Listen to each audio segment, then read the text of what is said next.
My name is Flo Fu. I'm a musician, director. I love aviation so much. People started to call me Airflow.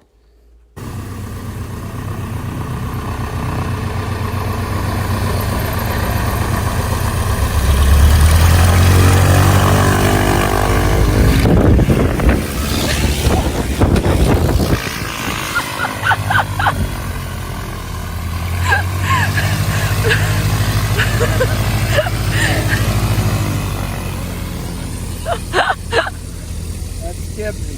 Yeah, I know.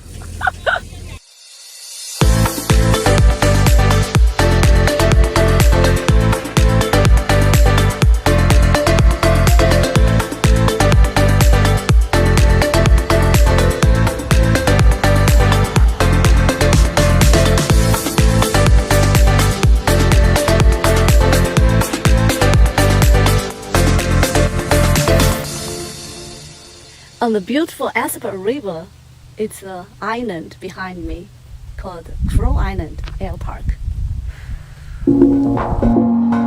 Crazy.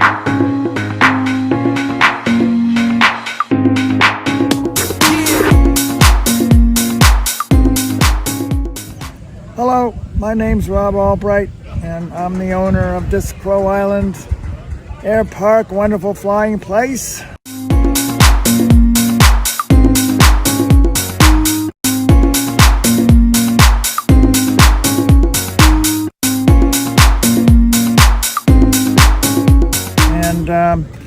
We're having our 40-something annual fly-in, which is always the second week of August, with bands and pilots and friends and planes and...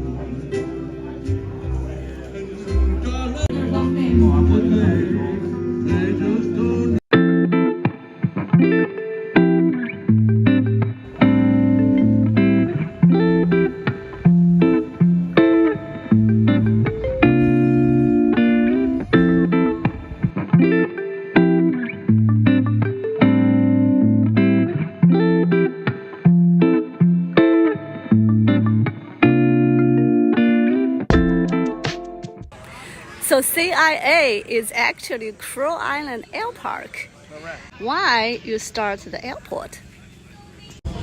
So the history of Crow Island is this. Around 1975, we had Vector ultralights and some others, and we were 3 miles north at the Minuteman Airport.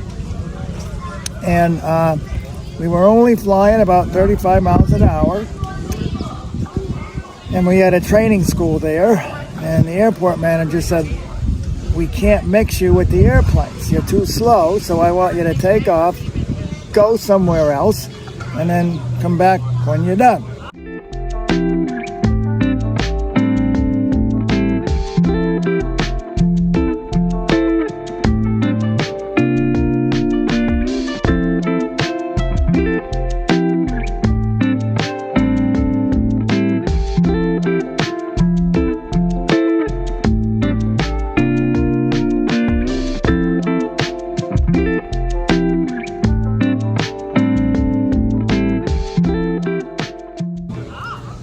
So in the long run, we ended up making ultralight pattern up there, but we found this sand pit, Crow Island. And so we came down here and we raked some sand and cut some little bushes, and we had enough room to fly our ultralights.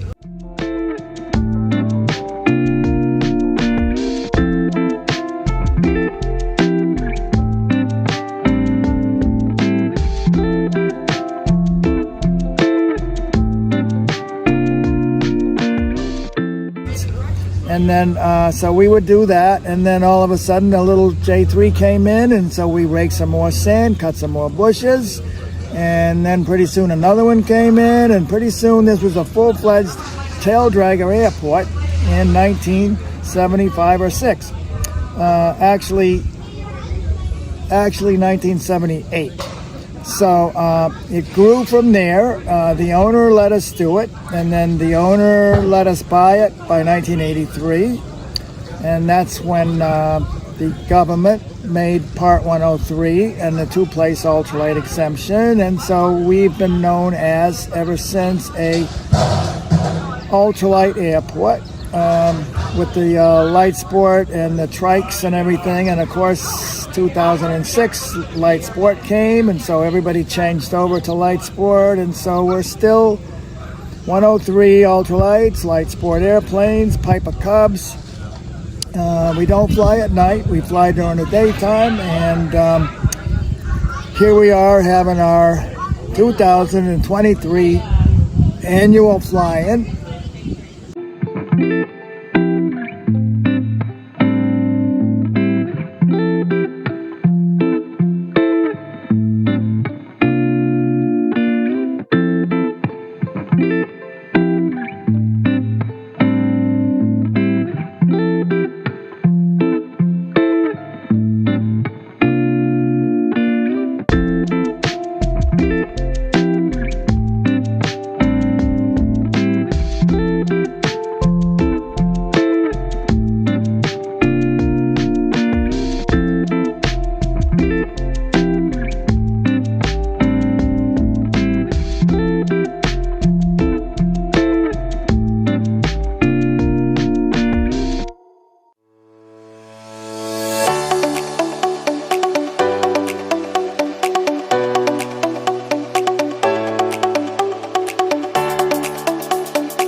How did you keep this airport so green, and why did you keep it as a grass runway?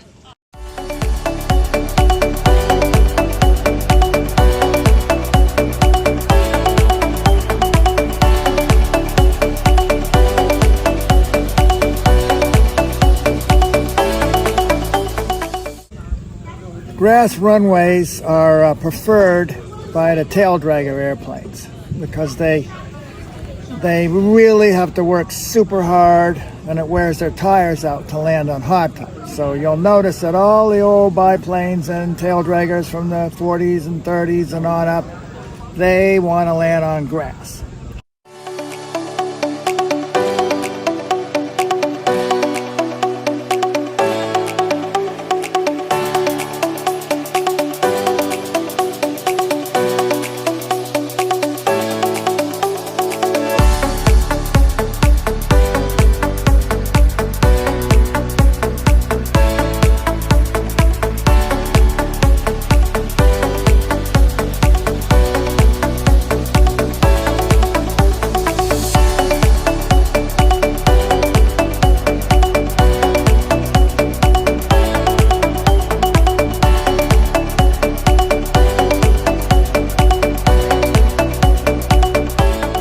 So ever since we started here, we've tried to make the grass grow, and of course we have to water it, we have to buy fertilizer, we have to buy lime, we have to buy seed and grass seed, and we have to have a seeder machine that seeds it, we have to have a fertilizer machine that spreads it, and we got to have the fire truck that pumps the water and all the pipes.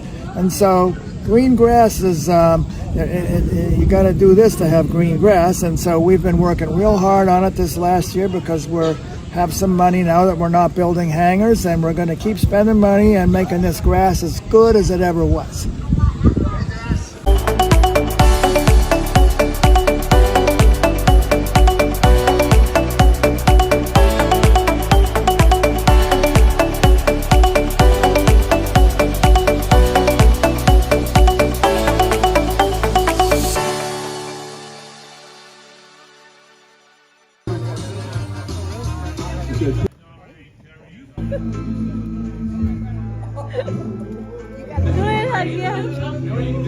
Hips, she knows how to make this duck boy fit well. Got a woman, you know she can be. Sometimes I think she's almost a little bit easy now.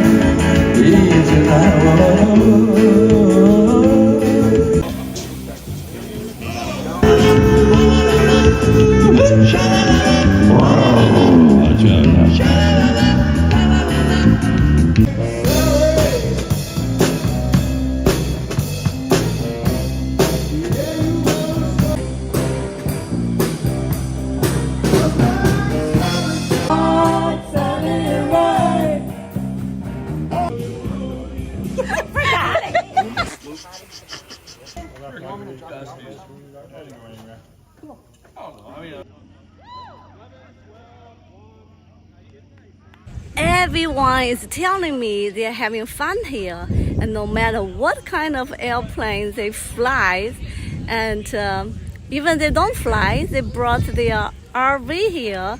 So how did you build this and keep this atmosphere? I'm not sure when it started, but about 40 years ago, probably in the late 70s, early 80s, somewhere we decided, okay, we're going to have an annual fly-in picnic at Crow Island. It was probably after I owned it, so that would be 1983. So probably starting then, we just decided that on the second weekend of August every year, we're going to invite everybody to come and fly here, and we're going to have bands, and we're going to have food, pancake breakfasts, and we're just going to have a good time. And it's going to be, it was meant to be for ultralights and little planes, Piper Cubs, and that type of aviation. And of course it grew to now everybody comes with everything that flies, and so it's just gotten bigger after, I don't know, what is it, 40 years, and so now it's pretty much the same every year. One of the biggest years we ever had was kind of when COVID was ending and everybody was sick and tired of being home. Wednesday night we had 200 people camping, and it was a 4-day weekend. So this has been a great weekend. We've had a lot of flying, perfect weather, no wind, and nobody's had any problem with their airplane, so everything is good, and I call it so far, so good. Oh, I flow.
picture.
And of course, we've had bands playing and we've had people flying, and the weather's perfect on this weekend almost every year ever since. And so here it is Sunday morning. We're having our last breakfast.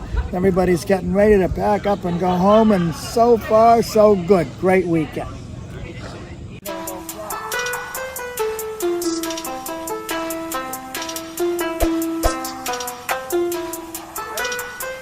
Yeah. Airflow.